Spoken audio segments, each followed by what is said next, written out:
We are with one of my absolute favorite human beings.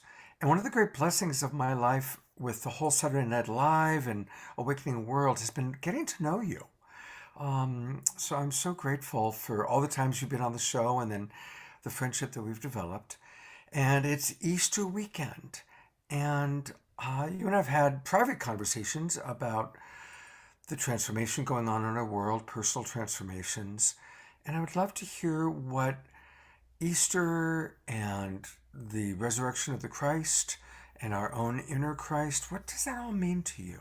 How does that show up for you in this Easter weekend? That is a beautiful question. And that is like one of those questions that is multifaceted, Yep, a lot isn't of a lot it? of places you can go, dear. There's so many places to go with this. Um, Christ for me, like what it represents, first of all, Christ to me represents the heart. Hmm.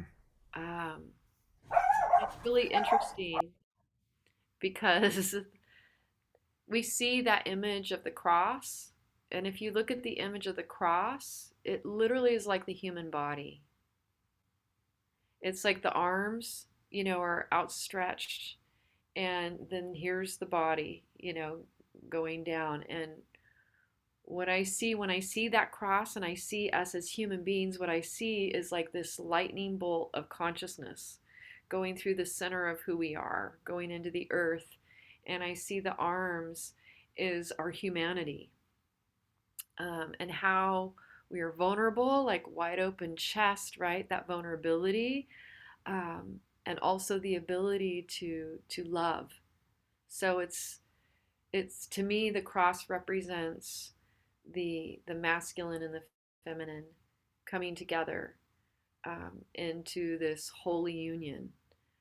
And so rather than seeing it as a physical death, I see it as a symbolic death, number one, and then the physical death is number two. But that symbolic death of of dying to the old paradigm, that which we've graduated from, so to speak, in order to be born, to be completely born anew and into our more embodied, um, the full expression, a fuller expression of who we are, like the caterpillar that becomes goes in the cocoon to become that butterfly. It's like it's the death of the caterpillar, but it's the birth of the butterfly, and yet they're one and the same being. It just appears that one has died and one is born, but they're different forms. So I see this as an acknowledgement of all of us, and not just Christ, but the Christed consciousness, the of how the heart to come into that deepening of surrender, that deepening of love. How if we're going to come into expanded versions of love, more embodied love, that we have to die again and again to ourselves, that we can't calcify into one way of thinking or looking at things in the world. Like a lot of, you see some people, they get caught up, right? And this is how it is. And when that happens, they calcify, they get locked in. But if you allow yourself to in essence to die to old ways of looking at things in order to be born again, to expand consciousness, then you're always then expanding and becoming the new kind of butterfly that you could be. And then there's another butterfly inside of that butterfly, and then another butterfly inside of that butterfly. So, um, that's how I experience it. That's how I experience, Easter. I love that. And it reminds me of the great quote by Einstein, I'm paraphrasing, that the true measure of intelligence is how quickly we can change our beliefs, right? Yeah. So to just keep changing and changing. Okay, so now Easter and Community, tell us about the Weevolution. I've so enjoyed getting to know your vision of the Weevolution and the way that you're bringing the Weevolution into manifest form. But introduce our audience a little bit if they haven't, caught what the Weevolution is all about. And then how does this time of year, springtime and resurrection, how does that fit into your vision of what we're creating with the Weevolution? Well, I hadn't connected the dots and still until you started asking that question. And I think about how, like, I've had to die to my own ways of looking at how I show up in the world, how Larisa shows up in the world. Um, and thinking like in the past, I would think that I always had to be the one to make things happen and to steer that ship. I felt like I have to do this. It has to be me. Other people can't do it like I can do it. And I was shown, without going into the depth of the story, but when I was really ill in the hospital, um, and right before I'd gone in for my second bout in the hospital, I had two different experiences. One with Mama Gaia, who first spoke of and gave me the vision of that if we're gonna make it as a species, if the planet, if she's gonna make it, if all of her sentient beings are going to make it on this planet, that it's time that we link arms and hearts without an agenda, because we have been very agenda driven, like what's in it for me, why would I do this, what's in it for me. And she said you have to move beyond that. It's time for those who can to do, and she really showed me, especially like with the people in our community, like with light workers, she was especially frustrated with us because, which was interesting. She was especially frustrated with us because, those of you who know better should do better, so to speak, and that we know better at this point. Like we talk it a lot, right? But how much are we walking it? Because there's still a lot of competitive energy even within the spiritual community. You see it, in the past I've seen that, and I put it in the past. I'm putting it in the past because it really is shifting now. I really see us working to shift that. And in the past, there's a lot of competition, a lot of agendas, even what appears in a space that you would think would be all about the we. It's like on the surface about that, but then there's other stuff going on underneath. And she was like, if we're going to make it, then those of you who know better must do better. She's like, because this is not okay. And you must link arms and hearts with one another in what you want to create for the world. What do you want to walk towards? What do you think is the highest path? Don't just you do it. Start talking to your brothers and sisters and allow and inspire and empower them to step into their power, into their voice, into their medicine, because we need as many of us, and is from her point of view, as many of you right now. Everyone is needed. Everyone is needed. All hands on deck, because there was a sense of urgency, like we're running out of time. And she was like, we're at the 11th hour, 59th minute is what it felt like when she was sharing with me. So I saw that. I didn't know what that meant exactly or how I was going to empower others. I mean, what does that mean? And it was confusing. And then when I ended up back in the hospital, which was in days of this vision, by the way, because it was on East. I had been in the hospital. Divine Mother came to me on Thursday night, Friday night. It was Good Friday. I felt totally healed, but they didn't know I still had C. diff. So I got sent home from the hospital. And then I was really great until Easter. And then that's when I had the vision. That's when I had the vision, was on Easter. Here we go. Hello. That's pretty amazing. Ding, ding, ding, ding, ding. I'm Wow. like, that's when it was, because I got sent home from the hospital. Like had this other visitation from Divine Mother on Thursday night, sent home on Good Friday, was doing really well until Easter, and then went down. And then had Mama Gaia showed up, came through me like intensely with a lot of upset, a lot of anger, a lot of rage. Um, but from like a mother bear, like from that place, because she loves us so much. Right. Not coming from judgment, but coming from, like you said, you got to do better. You got to Yes. do better. It's like, wake the fuck up. It was like like this, right? And then I went back into the hospital. It was either the day after Easter or the next day after Easter, and in the hospital, like probably 2 days later, because I was going down fast. Didn't know I had C. diff still. Um, and it was the next time in the hospital. That's where I heard from what felt like Divine Mother again, or had a Divine Mother feel to the energy at this point. And when I was saying, I don't understand how to evolve myself fast enough to live up to these visions and what Mama Gaia is speaking. I don't know how to evolve myself and fast enough. And she said, there's no more evolving, it's wevolving. There's no more evolution, it's weevolution.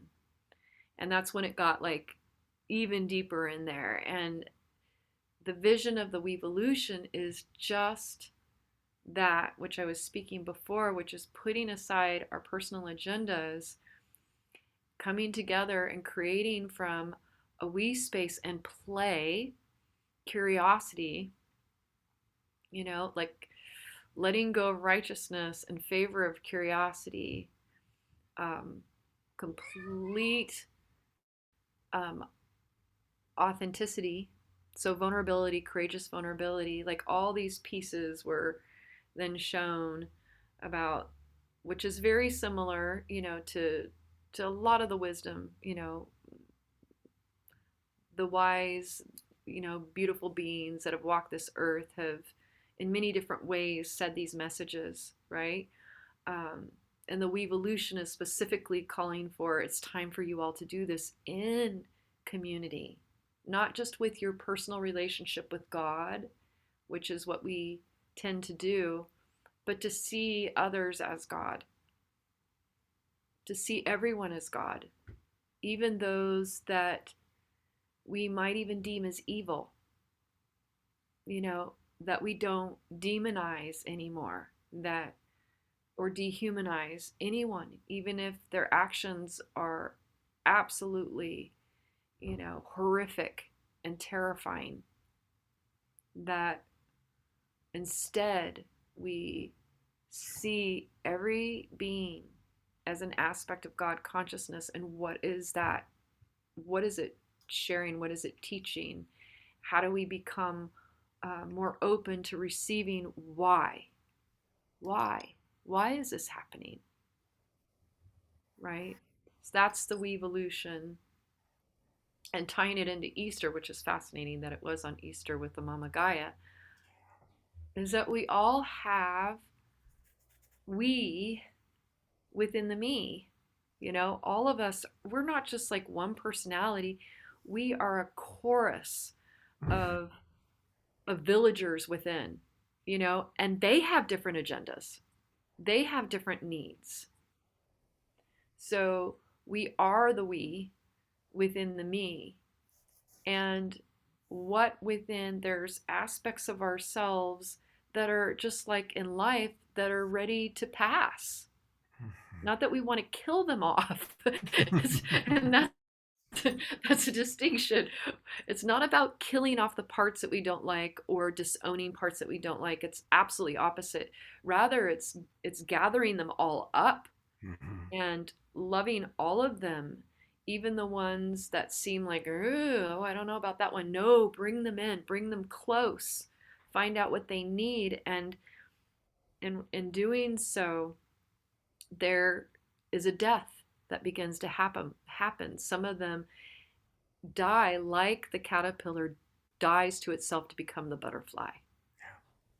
It's that same, transmutation of gathering within the darkness of the self Mm, to be beautiful, born again, beautiful. right? I love what you're sharing, and I always like to look at it as eternity is a very long time. And if you are God and you have eternity on your hands, and it's all kind of a cosmic dream, then why not experience absolutely everything imaginable? Right. And when you consider how vast the universe is and how, so what we see as bad or evil, it's just God or existence or life, whatever you want to call it, experiencing everything it can possibly imagine. Yes. And this particular planet being a planet of polarity, there for every action there's an equal and opposite reaction, and it's masculine, feminine, up, down, right, wrong, good, bad, and literally positive, negative electrons creating this reality. It's Yes. that Right. polarized thing, right? Right. Yeah.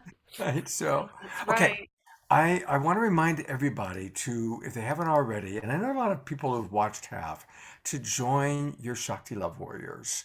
Um, it's a fabulous group. Hey, there's Scott Thomas. Um, and you just had an amazing healing experience. I don't know if you want to talk about that or not, but I see your buddy Jason there. Yes. Um, and there's a lot of powerful things that go on with your Shakti Love Warriors. Now, of course, the main thing that we all know is that, or that I want people to know, is that every day Yes. at 11 o'clock people gather, and then at 11:11 you drop into a meditation. Um, and your Shakti Love Warriors are keeping the revolution going. Yes. Anything else you want to share about the Shakti Love Warriors? It's just a beautiful experiment, of truth. Um, this was one of the ways that I saw, it was like revealed, oh, here's an opportunity to do that very thing that Mama Gaia was asking, which was to empower others to step up and to share their medicine and to trust, because there's all these different personalities and fears come up, and it's we're all human, and to trust, like trust the process, trust also to out in front of everybody with a lot of transparency, I think, to put our processes out there in the world, like how we're processing life, um, what we're up against, rather than sharing from a place of I know and you don't know, which Mhm. is kind of an old paradigm. Instead, it's like I'm struggling. This is what I'm going through. This is what I'm learning from it as I'm going through it. And how do you feel about this? And sharing with the community so that we're in a more authentic dialogue, with one another. And we pray together. We're sometimes we do 40-day mantra practices. We just did an 80-day Adi Shakti mantra practice, which was amazing. And now we're back to our silent meditations, or meditation with music, some music in the background, a little bit of gongs and things like that. Um, but yeah, it's a really beautiful place, and I see all these people who are leading really shining, like really stepping into their leadership, really um, moving through their fears, because it takes a lot to be, to put yourself out there in front of everybody and to be really honest with everybody about who you are. That takes a lot of courage. Um, but it's also incredible to be received by everybody too, to feel the love and the support and feel that we're all in this together. Yeah. You know? Thank you. You're such an inspiration. You really are. You totally inspire me. And it's been amazing getting to know you. It started as, oh, Larisa Stow can play music on a show. But now it's like Larisa Stow wisdom. And I really appreciate, of course, your wisdom and, of course, your music.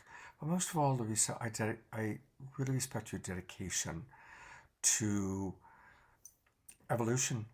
You're really dedicated to playing your role in your own personal evolution and your role in helping humanity to evolve in beautiful and wonderful ways. And I'm Thank honored to be you. walking this pathway with you. Well, we got to do our own work, right? It's like if we're not doing our own work, it's not really, it, then you're not the transmission, how do you be that transmission for others? How do you really help others if you don't actually step into the fire a lot yourself? Yeah. Even though it gets crispy. It's really crispy. It's like, Yeah. right? It's like, you know, like as you know, I'm going to do that dark retreat, and I'm just like, that's going to be really, really crispy because, and that, Are we allowed to tell people yeah, what? I feel like now it's solidified. I'm doing it. It's All right. So booked. The plane tell flights are people, booked. tell people a little bit about that.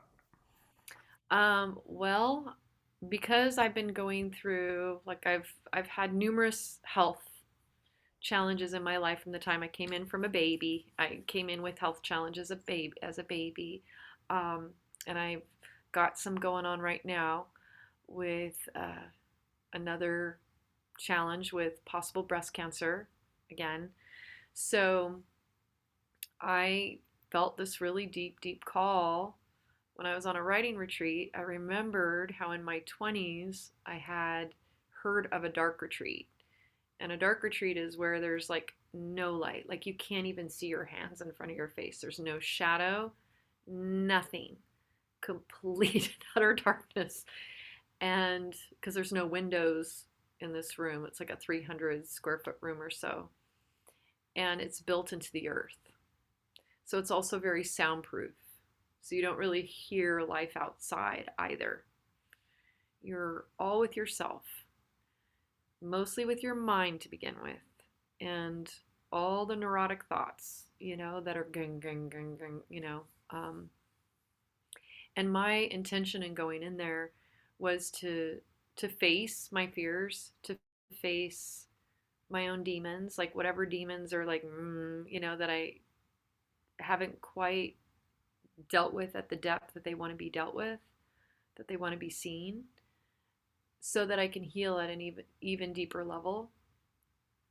Because I know that even though I came in like being a DES baby and as a baby already having my hormones thrown off coming into this world, I believe everything is healable too. Like, and I've been healed of so many things. Rheumatoid arthritis, gone. Uh, internal bleeding, stopped 3 times. like, like crazy stuff. UTIs, that were hospital level of total transmutation of them, with the Kundalini, with vibrational energy and healing frequency within myself, like because of Kundalini, working with my Shakti Kundalini. So I know that this is an opportunity to go so deep into my Kundalini, and see, what's possible with that in my body, and I'm not saying no to any other, healing modalities, but I feel like it's really important to do the work myself first. Yeah. You know what I'm loving about this example for anybody watching is how proactive you're being. It's like, okay, there's this thing, and so you're going to go into 3 days of darkness. 3.5, 4 days, and possibly 4. We'll see. Yeah, we'll Wow. see. Three, Yeah. 3.5 to 4 days of utter darkness, which almost nobody would choose, to really do profound inner work. Because what else can you do other than go nuts, right? In 4 days in darkness, you're going to go deep into yourself. And oh my gosh, the things you're going to discover and experience. And the bottom line is, I love how proactive that is. It's a really proactive choice.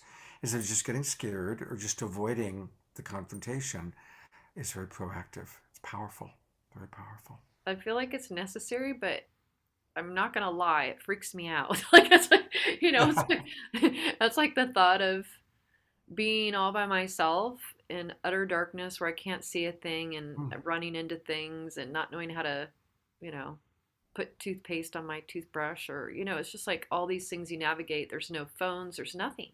Now, do they bring you food, or do you have 3 days of food already in there with you? They have this box in there where they put the food from the outside into this dark box, right? So then And then they they close shove the their side, box through. Right. and then I open it on my side and I pull it out. They ring a bell and I open it from my side. So they deliver food once a day at nighttime. Wow. Well, Larissa, we could go.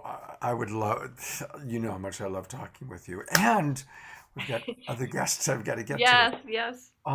Larissa, thank you so much for being such a big part of our world, of our awakening world on both levels. You're a big part of the awakening world, our little online weekend series, but you're also such an important part of our awakening world, Mama Gaia. Thank you Thank so much. you. Thank you. I love you. I love you so much, and I'm so grateful for who you are and how you're showing up and your commitment to our community and to bringing everybody together, Mm. being a true, evolutionary leader in this world. I'm honored to walk the path with you, my friend. Thanks for being with us this anniversary weekend and happy Easter. Thank you. Happy Easter. Happy Easter to everyone.